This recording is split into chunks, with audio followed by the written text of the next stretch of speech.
Hey, if you've done any buyer research online, you know how important it is to have a group of professionals in your ballpark. I've got one of these important professionals today here with me. This is Dana Clayton. She's with Keller Home Loans here in our office. She's a lender, and I just had a couple questions to ask Dana about that are really common for first-time home buyers. So Dana, thank you so much for joining me today. My pleasure. So what can you estimate for a first-time home buyer ballpark? What do they need in savings to purchase their first home? What I tell people as a rule of thumb is, depending upon how much you want to put down, that is the first factor to consider. So if you're going conventional, you're going to need a minimum of 3% down.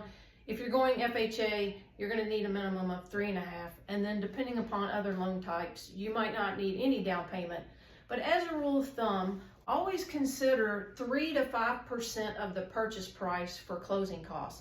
If you calculate 3 to 5% for closing costs, you should be well above the average and have enough in savings to cover all your costs. Perfect, thank you.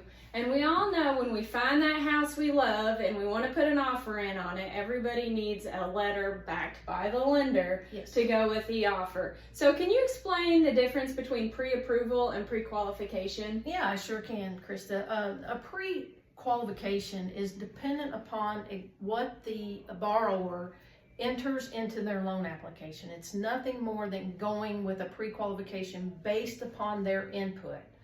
A pre-approval is a little bit more detailed. It involves looking at their documents such as pay stubs, W-2s, pulling credit, and going through all of the information that they entered as well as their documents to be sure that they have the ability to repay the loan.